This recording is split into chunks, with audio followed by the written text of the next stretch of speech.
함께 배우고자 하는 하나님의 이름은 엘 엘리온입니다. 엘 엘리온. 오늘 본문에 보면 지극히 높으신 하나님이라는 표현이 총 4번이 나오는데, 살렘 왕 멜기세덱이 아브라함에게 3번 말을 하고, 이것을 배운 아브라함이 소돔 왕에게 이야기할 때 또 한 번 지극히 높으신 하나님에 대해서 말을 합니다. 지극히 높으신 하나님, 이것이 히브리어로 하면 엘 엘리온, 엘 엘리온이 됩니다. 우리가 배우는 두 번째 이름이죠. 엘 엘리온, 지극히 높으신 하나님, most high. 다른 신들과 비교한 최상급이 아니고 절대적인, 상대적인 높음이 아니라 절대적으로 높으신 하나님, 지존하신 하나님이라는 뜻이 바로 이 엘 엘리온입니다. 오늘은 그 이야기를 함께 나눠보고자 합니다. 아브라함에게는 롯이라고 하는 조카가 있었습니다. 아브라함이 부르심을 받고 이것저것을 하나님의 인도하심에 따라 다닐 때 이 조카 롯도 아브라함이 가는 곳마다 늘 함께 하였습니다.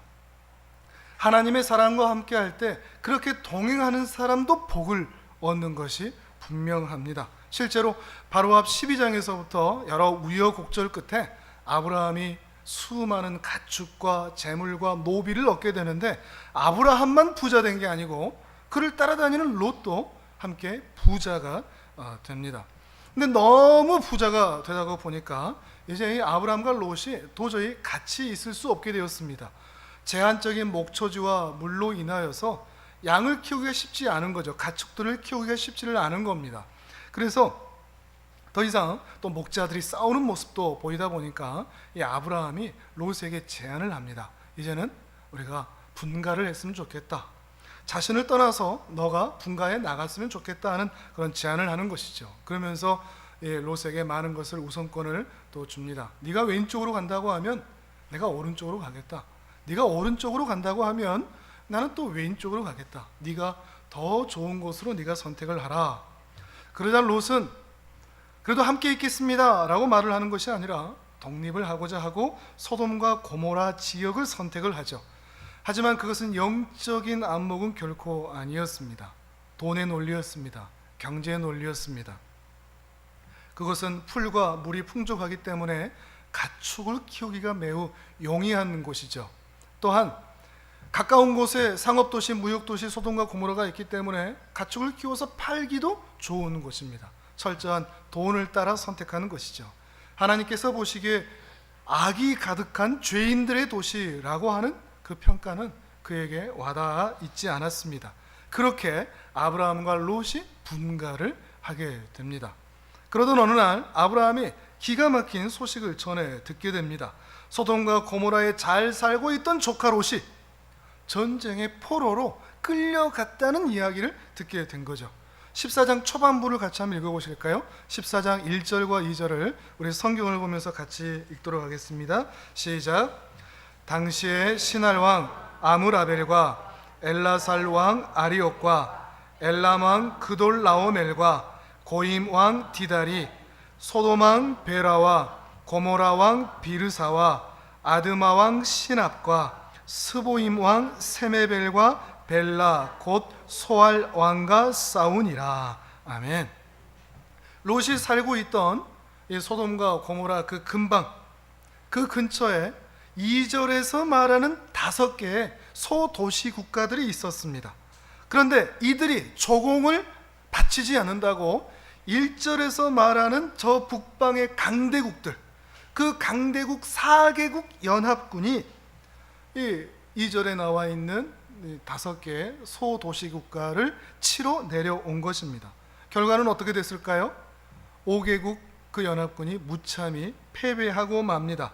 그러면서 소돔과 고모라에 있는 무수한 가축들과 이 재물들을, 양식들을 다 훔쳐 약탈해 가고 말죠. 그 가운데 이 조카 롯까지, 그의 가족까지, 그의 가축들까지 다 빼앗기고 포로가 된 것입니다.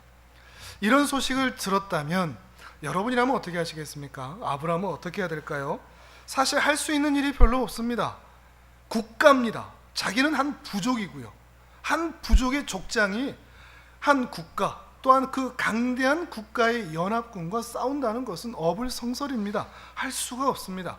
아브라함의 집에는 물론 훈련된 318명이 있다고 이야기를 하지만 5개국 연합군도 무참히 패배시킨 4개국 연합군을 이긴다는 것은 불가능에 가까운 일이죠. 마치 다윗과 골리앗의 싸움을 한 번 더 보는 것 같습니다. 어쩌면 그것보다도 훨씬 더 두려운 일처럼 보이기도 하죠. 그런데 아브라함이 어디에서 용기가 났는지 이 조카 롯을 구하기 위해서 훈련된 자 318명을 데리고 북쪽으로 올라갑니다. 결과가 어떻게 됐을까요? 합리적인 계산으로 보면 뻔한 거죠. 근데 의외의 결과가, 마치 다윗이 골리앗을 이겼대 이 뉴스처럼 의외의 결과가 나타납니다. 14절에서 16절입니다. 우리 또 같이 읽습니다. 시작. 아브라함이 그의 조카가 사로잡혔음을 듣고 집에서 길리고 훈련된 자 318명을 거느리고 단까지 쫓아가서 그와 그의 가신들이 나뉘어 밤에 그들을 쳐부수고 다메섹 왼편 호밧까지 쫓아가 모든 빼앗겼던 재물과 자기의 조카 롯과 그의 재물과 또 부녀와 친척을 다 찾아왔더라. 아멘. 대체 어떤 일이 있었는지는 소상하게 알리고 있지는 않습니다. 이 4개국 연합군 강대국 무참히 패배시켰으니 더 이상 추적하지 못할 것이다. 안심했는지 모르겠습니다. 술에 취했는지 모르겠습니다. 아무런 대비 없이 잠을 자고 있었는지도 모르겠습니다. 그런데 그 밤에 아브라함과 318명이 믿기지 않는 전투를 하면서 빼앗겼던 모든 것들을 되찾아오고 그리고 조카 롯까지 쫓아가서 진멸시키기까지 하는 그 모습, 불가능한 일이 일어난 것입니다. 이때 돌아오는 아브라함의 마음은 어떠했을까요? 318 대 4개국 연합군, 말도 안 되는 전쟁이죠. 근데 이걸 이기고 왔단 말이죠. 아브라함의 마음에 어떤 마음이 있었을까요? 겸손했을까요? 이게 어떤 일이지? 어리둥절했을까요? 만약에 우리와 생각이 같다면 틀림없이 이 아브라함도 우쭐댔을 것이 분명할 것 같습니다. 우와, 이겼다. 세상에 5개국 연합군도 못한 거를 우리가 했다. 4개국 연합군을, 저 강대국을 완전히 무찔렀다. 마치 이 손이 다 올라가면서 내가 최고다, 우리 부족이 최고다, 이런 마음이 들었을지도 모르겠습니다. 스스로 굉장히 자랑스러워하고 우쭐대고 그 발걸음도 가벼웠을 것입니다. 뿐만 아닙니다. 돌아오는 길에 이 5개국 연합군, 패배했던 5개국 연합군의 두 나라의 왕이 영접했다라고 표현을 합니다. 왕의 골짜기까지 마중 나와서 영접했다고 표현을 하고 있습니다. 아브라함의 마음이 또 어떻겠습니까? 첫 번째 나온 사람이 소돔의 왕이고 또 한 사람은 살렘의 왕이죠. 먼저 소돔의 왕이 나와서 아브라함을 영접하고 있습니다. 긴 말을 소개하고 있지는 않지만 제 말로 번역을 해드리면 아마 소돔 왕이 그랬을 겁니다.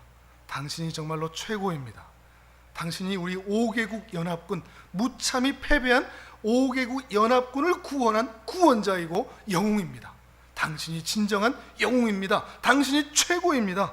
아마 아브라함은 더 우쭐거렸을 수도 있을 것입니다. 왕의 영접을 받았으니 말이죠. 그런데 이 살렘의 왕 멜기세덱이 아브라함에게 나와서 이렇게 말을 합니다. 18절에서 20절의 말씀인데요. 살렘 왕 멜기세덱이 떡과 포도주를 가지고 나왔으니 그는 지극히 높으신 하나님 엘엘론의 제사장이었더라. 그가 아브라함에게 축복하여 이르되 천지의 주제이시오 지극히 높으신 하나님 엘엘론이여 아브라함에게 복을 주옵소서. 너희 대적을 내 손에 붙이신 지극히 높으신 하나님 엘엘론을 찬송할지로다. 아멘. 아브라함이 그 얻은 것에서 10분의 1을 멜기세덱에게 주었더라. 아멘. 살렘 왕이 떡과 포도주를 가지고 아브라함에게 주었습니다. 그리고 지극히 높으신 하나님에 대해서 말하면서 그 하나님을 찬송하라라고 말을 하고 있습니다. 어떤 의미겠습니까? 다시 제가 한번 번역해드리면, 아브라함, 우쭐대지 마시오. 이 전쟁 당신이 이긴 것 아니오. 당신이 용맹하거나 당신이 지략이 좋아서가 아니오. 318명의 용기가 있어서도 아니오. 이 전쟁은 지극히 높으신 하나님 엘 엘리온께서 승리를 주신 것이오. 그 하나님을 찬송하시오 라고 말을 하고 있는 것입니다. 어떻게 보면 산통을 깨는 거죠. 그런데 우쭐해하고 자랑스러웠던, 그리고 스스로를 최고라고 생각했던 이 아브라함은 정신이 번쩍 들었던 것 같습니다. 그리고 뒤이어 나오는 행동을 보면 멜기세덱 왕이 한 말이 어떤 의미인지 분명히 깨달았던 것 같습니다. 아, 내가 최고가 아니구나. 하나님이 최고구나. 지극히 높으신 분, 이 하나님이 하신 거구나. 내가 한 것이 아니고 하나님이 하신 것이구나. 모두 다 처음부터 끝까지 하나님이 하신 것이구나. 정신이 번쩍 들었던 것입니다. 어떻게 이것을 알 수 있느냐? 이것을 깨닫고 나서 아브라함의 행동을 보면 알 수 있습니다. 그가 취한 전리품, 그 전리품 중에 단 하나도 자신이 갖지 않은 것입니다. 다 처분합니다. 그 중에 10분의 1은 멜기세덱에게 드립니다. 우리는 흔히 이것을 11조의 시작이라고 표현을 하죠. 율법이 생겨나기 훨씬 전에 이 일이 있었습니다. 11조는 율법이 아닙니다. 무조건 해야만 하는 명령이 아니죠. 도저히 승리할 수 없는 전쟁에서 기가 막힌 승리를 주신 하나님께 대한 감사의 신앙의 고백입니다. 하나님의 은혜라고 말하는 자기 고백이 바로 이 11조인 것입니다. 그리고 나머지 전부, 그것은 필요했던 경비들만 제외하고는 소돔 왕에게 다 줘버립니다. 모든 전리품을 처분합니다. 자신은 하나도 갖지 않겠다고 얘기합니다. 어느 정도냐? 23절 후반부에 보면 실 한 오락이나 들매끈 한 가닥도 내가 가지지 아니하리라. 실 한 자락도 나는 갖지 않을 것이다. 마치 지극히 높으신 하나님 외에 내게 다른 것은 필요 없다. 이 전리품이 나는 필요하지 않다. 지극히 높으신 그 하나님만 내가 경배하며 알면 된다. 고백하는 것 같이 보이는 것입니다. 아브라함이 분명히 깨달은 것이죠. 최고의 하나님, 당신이 하셨습니다. 주님이 하셨습니다. 내가 했다고 생각했는데, 내가 했다고 우쭐거렸는데 처음부터 끝까지 주님이 하셨습니다. 하나님 당신이 진실로 엘 엘리온이십니다. 고백을 하고 있는 거죠. 자칫하다가 이 멜기세덱을 안 만났다면 이 아브라함, 하나님 앞에서 웃긴 인간 될 뻔했습니다. 하늘에서 하나님께서 보시고 얼마나 웃겼을까요? 지가 한 줄 알고 스스로 엄지척하면서 내가 최고다, 내가 이걸 했다, 내가 이걸 이끌어냈다 라고 말하는 그 자신이 얼마나 하나님 보시기에 우스웠을까요? 그리고 나중에 이때를 돌아보면서 또 얼마나 얼굴 뜨거워지겠습니까? 아, 그때 하나님이 하신 건데 내가 한 줄 착각했구나. 이런 일이 있었을 것이 분명합니다. 우리도 그렇게 웃긴 인간 되지 않으려면, 교만한 인간 되지 않으려면 이 엘 엘리온, 지극히 높으신 하나님을 의식하며 살아야 합니다. 어떻게 하면 될까요? 오늘 여러분에게 세 가지를 말씀드리도록 하겠습니다. 첫 번째로는 지극히 높으신 하나님을 늘 기억하며 살라는 것입니다. 지난주에 그런 말씀 드렸죠. 다른 신은 없다. 다른 창조주는 없다. 엘 엘리온, 지극히 높으신 유일하신 하나님 한 분뿐입니다. 천지의 주제라고 하죠. 천지의 주제라는 표현은 하늘과 땅을 만드셨다는 의미입니다. 창조주라는 의미죠. 창조주요 엘 엘리온, 유일한 하나님만 계실 뿐입니다. 모스트 하이, 유일한 하나님, 절대적인 하나님 한 분뿐이라 얘기하는 거죠. 인도에만 가도 수억 개의 신이 있습니다. 일본에만 가도 수십만 개의 가미사마들이 있죠. 우리는 그 수많은 신들 중에 괜찮은 신, 좀 강하고 센 신을 믿고 있는 것이 결코 아닙니다. 우리 하나님은 다른 신들 중에 괜찮은 신이 결코 아닙니다. 온 세상을 창조하신 유일하신 하나님, 다른 신은 없습니다. 다른 창조주도 없습니다.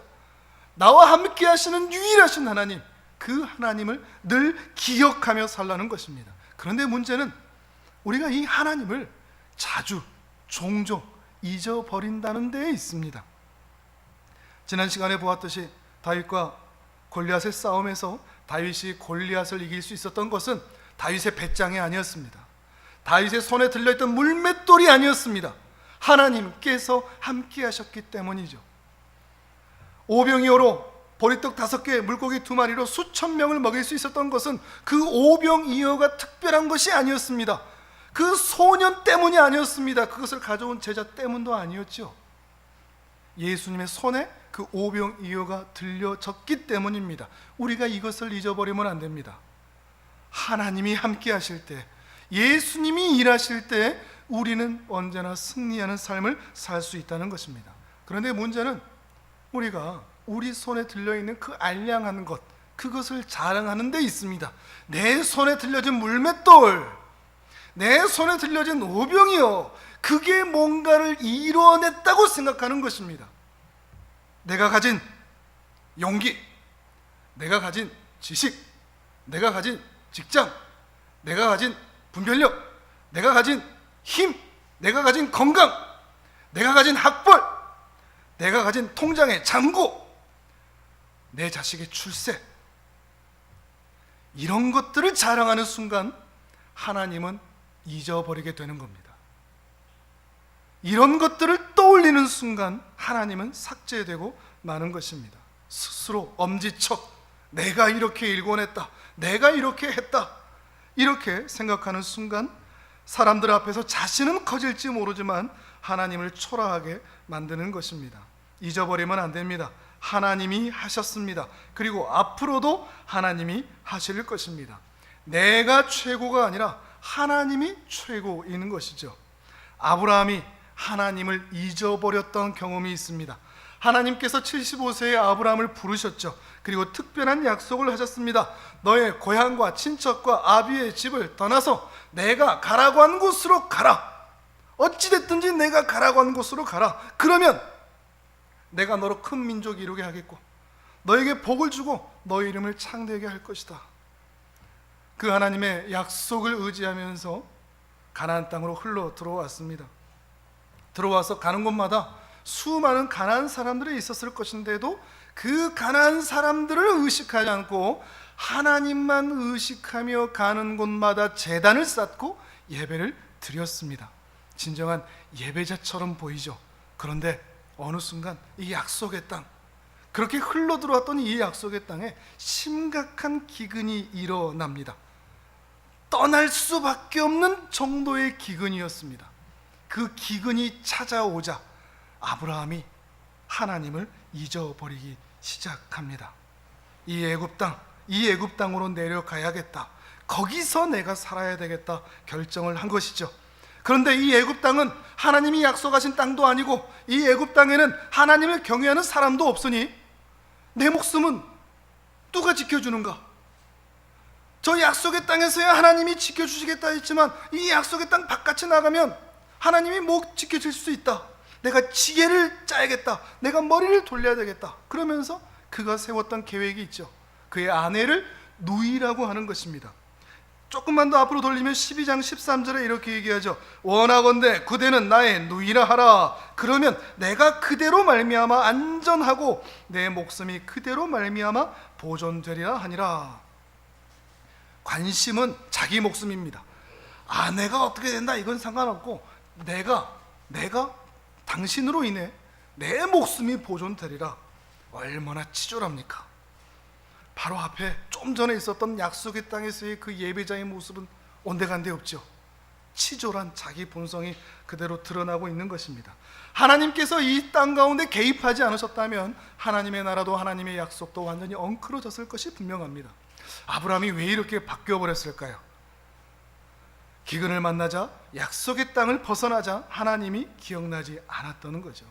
어디를 가나 예배하던 모습이 사라진 것입니다. 우리도 그렇지 않습니까? 힘든 순간을 만날 때 하나님이 기억나지 않을 때가 있습니다. 분명히 우리 예배 드렸습니다. 하나님 압니다. 찬양도 하고 기도도 하고 믿음이 좋은 것 같습니다. 그런데 고난을 만나면, 어려운 일 만나면, 시험을 만나면, 괴로운 일 만나면 그동안 예배했던 거 싹 잊어버립니다. 그동안 하나님 찾던 거 다 삭제돼 버립니다. 하나님을 의지하지도 않고 하나님을 기도하지도 않습니다.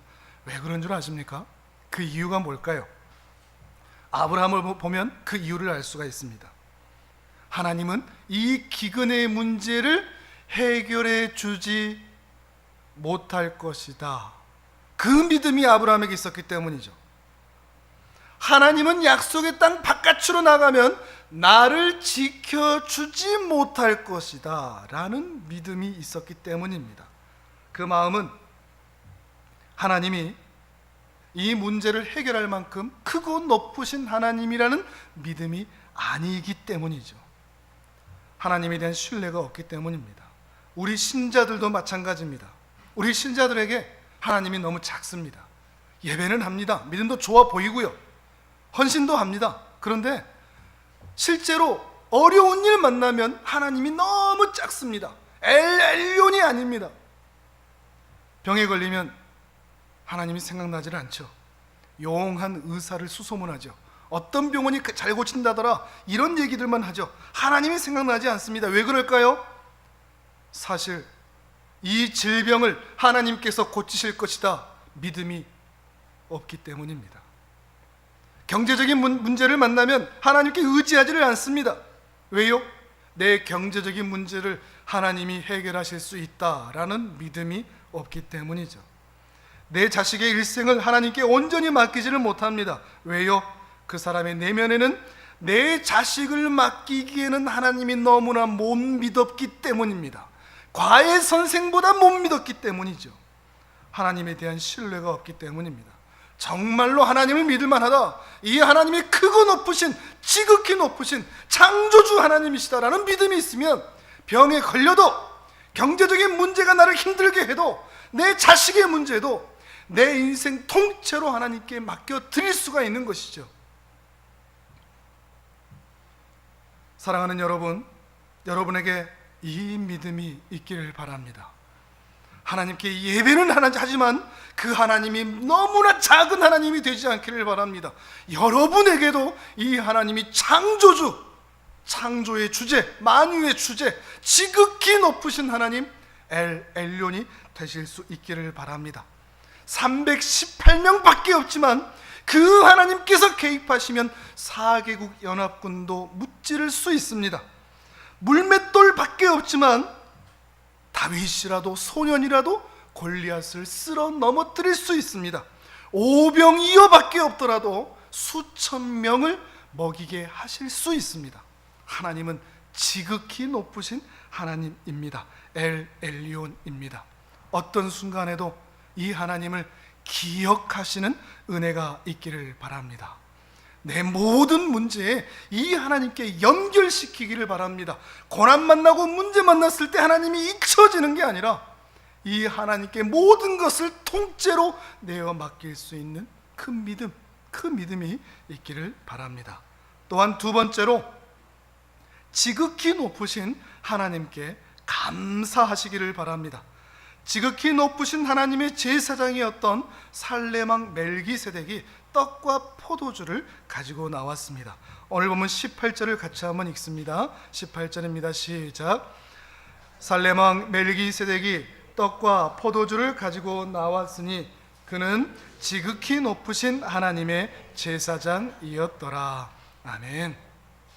이 떡과 포도주는 전쟁을 치르고 왔으니까 배고프겠다, 군사들에게 먹이시오 라고 하는 육적인 양식을 말하는 것이 아닙니다.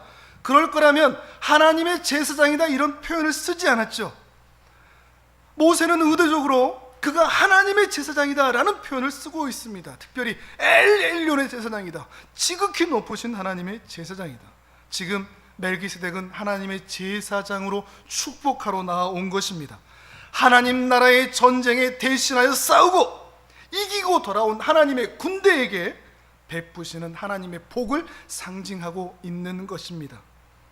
오늘 말씀은 단순하게 하나님 믿으면 모든 전쟁에서 승리합니다, 모든 기도 다 들어주십니다, 어떤 일이라도 하나님께 맡기시면 하나님이 마술사처럼 마법사처럼 내 문제 다 해결해 주십니다, 그런 얘기만이 아닙니다. 예수 그리스도 메시아를 예표하고 있는 이 멜기세덱 왕의 떡과 포도주와 그 왕의 축복, 이것을 통해서 확인하는 것은 더욱 본질적인 것입니다. 하나님께서 아브라함에게 약속을 해주셨죠. 너에게 민족과 땅과 후손을 줄 것이다. 하나님의 나라가 너를 통하여 세워질 것이다. 아브라함은 그 나라가 어떤 나라인지 전혀 알지 못하였습니다.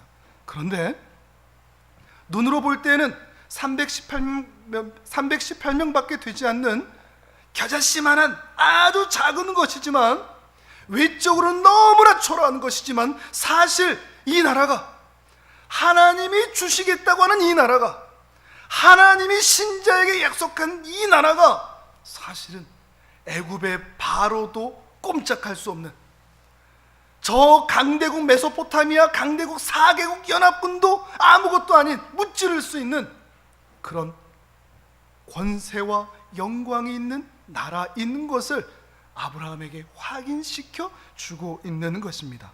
아브라함은 확인하는 것이죠. 그저 하나님과 함께하면 내 문제를 해결해 주신다 정도가 아니라, 하나님이 신자에게 약속한 이 약속이, 이 하나님의 나라가, 이 하나님의 백성의 그 영광됨이 이렇게 놀라운 것이구나 하는 것을 하나님의 제사장이 주는 떡과 포도주를 통하여 확인하고 있는 것입니다. 그리고 아브라함은 이 믿음을 가지고서 멜기세덱 왕에게 11조를 하고 있는 겁니다. 아브라함이 하는 11조는, 내가 이번에 많이 벌었으니까 내가 좀 10분의 1 떼줄게, 전쟁 승리하게 해줬으니까 내가 좀 떼줄게, 우리가 흔히 생각하는 그 11조가 아닙니다. 이 11조는 하나님의 그 영광, 하나님 나라의 자녀됨의 그 특권, 그것을 깨닫게 하신 하나님의 그 은혜, 내가 하나님의 자녀구나, 내가 하나님 나라 백성이구나, 어디를 가든지 하나님께서 나에게 승리를 주시는 하나님이시구나, 그 믿음으로 자신의 전부를 드리듯 그 일부를 드리고 있는 것입니다. 11조는 율법이 아닙니다. 하나님이 강도여서 네가 번 것 중에 10분의 1 갖고 와, 훔쳐가시는 것도 결코 아닙니다. 11조는 내 신앙의 선언입니다. 내가 하나님의 자녀다, 나는 하나님 나라 백성이다, 이 은혜로 감사의 고백을 이 아브라함은 하고 있는 것입니다. 11조 하면 복받고 11조 하지 않으면 저주받는다, 그런 11조도 없습니다. 하나님을 그렇게 오해하시면 안 됩니다. 아브라함에게 11조는 감사였습니다. 신앙이었습니다. 자기 고백이었습니다. 하나님께 감사하는 여러분 되시기를 바랍니다. 또한 세 번째로, 이 지극히 높으신 하나님을 더욱 의지하실 수 있기를 바랍니다. 기쁜 소식 하나 드리죠. 이 하나님이, 지극히 높으신 하나님이 우리 아빠입니다. 우리 아버지이십니다. 이 아브라함에게는 그렇게 놀라운 기적을 베푸셨겠지만, 나는 내 인생에는 하나님께서 이렇게 일하지 않으신 것 같은데, 아닙니다. 아브라함도 하나님의 아들, 우리도 하나님의 아들, 하나님의 딸입니다. 아브라함이 누리는 특권과 우리가 누리는 특권이 전혀 다르지 않습니다. 동일합니다. 그 은혜가 우리에게 있다는 것을 기억하시기를 바랍니다. 여러분에게 이 믿음이 있습니까? 주기도문으로만 하늘에 계신 우리 아버지여, 사도신경으로만 전능하사 천지를 만드신 하나님 아버지를 내가 믿사오며, 사도신경으로만 하는 것 아닙니까? 진정한 아버지 되심에 대한 신앙적인 감정을 가지고 있느냐 하는 것이죠. 저녁에 아이가 돌아옵니다. 띵동띵동, 누구세요?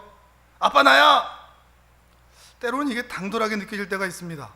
지가 집을 사는데 무슨 기여를 했나, 돈을 보탰나, 문 열어달라고 그러고, 받아먹은 은혜가 있으면 죄송한데 오늘 하룻밤도 더 채워주시면 여한이 없겠습니다, 이렇게 얘기해도 부족할 판에 아빠 나야 빨리 열어, 이렇게 소리칩니다.